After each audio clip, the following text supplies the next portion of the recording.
మీరాబాయి, భక్త రామదాసు లాంటి భక్తులు దేవుడితో మాట్లాడేవారు అని మనం చదివాం. మరి అది నిజమా? అది నిజమైతే అది ఎలా జరుగుతుంది?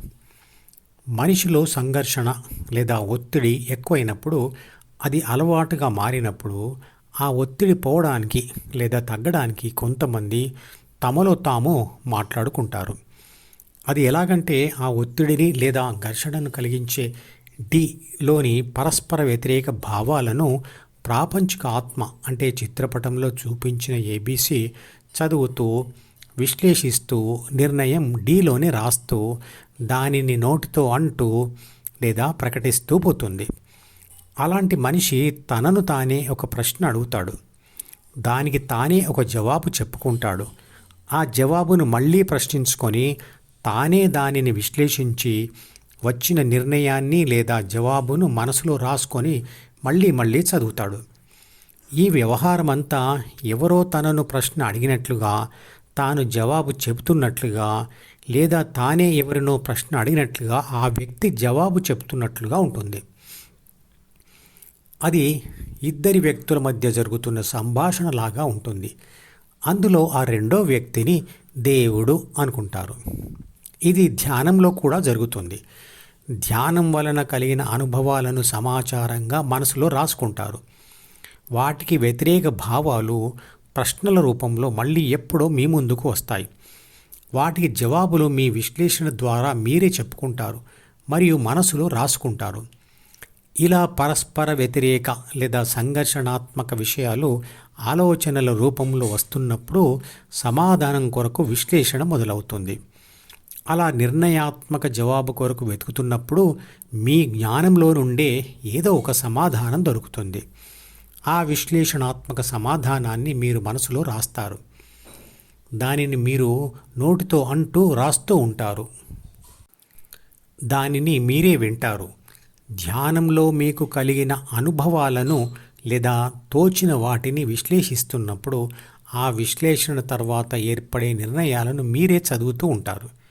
అది మీకు ఎవరో చెప్తున్నట్లుగా ఉంటుంది. నిజానికి అక్కడ ఏ దేవుడు నిలబడి చెప్పడం లేదు.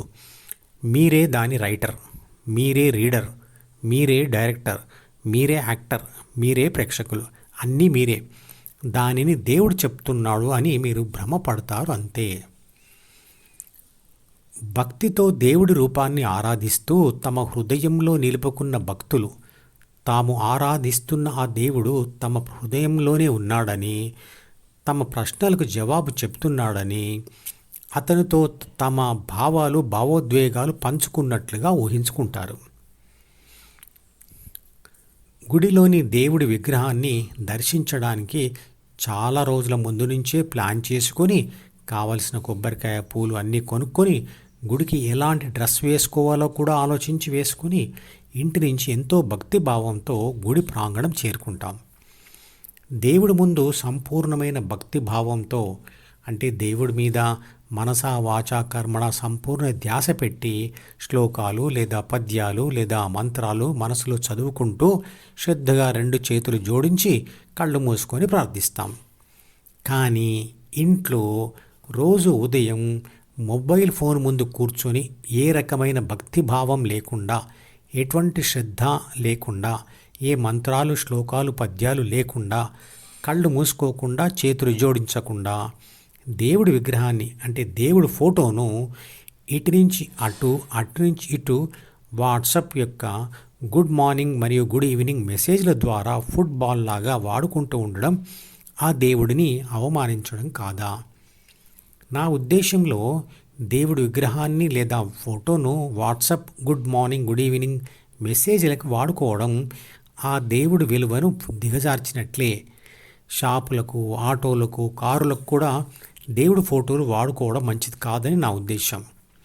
దేవుడి ఫోటోనే కాదు, దేవుడి పేరును వాడుకోవడం కూడా అలాంటిదే. ఒక షాపు మీద శ్రీరామ వైన్స్ అని రాసి ఉన్న బోర్డు చూశాను. అలాగే కృష్ణ హెయిర్ కటింగ్ సెలూన్, అలాగే సాయిబాబా చికెన్ సెంటర్లు చూశాను. షిరిడి సాయిబాబా బాలకృష్ణుడిని ఎత్తుకొని ఉన్నట్లుగా ఉన్న ఫోటో చూశాను. కృష్ణుడు 5300 సంవత్సరాల క్రితం వాడు. అయితే షిరిడి సాయిబాబా మ్యాక్సిమం 200 సంవత్సరాల క్రితం వాడు. దేవుడిని ఇలా మన ఆటలలో ఆట బొమ్మలుగా వాడుకోవడం మన భక్తి విలువను తగ్గిస్తుంది, అంతేగాని దేవుడికి ఏమీ కాదు. దేవుడు సర్వాంతర్యామి, నిరాకారుడు, నిరామయుడు మరియు నిర్లిప్తుడు. మన పూజలకు పొంగిపోడు, మన విమర్శలకు కుంగిపోడు, వరాలు ఇవ్వడు, శాపాలు పెట్టడు. కానీ అతనిని పూజించడం వల్ల మనలోనే స్థితప్రజ్ఞ లాంటి మంచి మార్పు వస్తుంది. కాబట్టి మన భక్తి భావమును మనం కాపాడుకుందాం. ఆత్మ న్యూనతా భావం రాకుండా చూద్దాం. యద్భావం తద్భవతి. మధుపదం యూట్యూబ్ ఛానల్లోని ప్రతి వీడియోకి ఒక నెంబర్ ఇవ్వబడింది.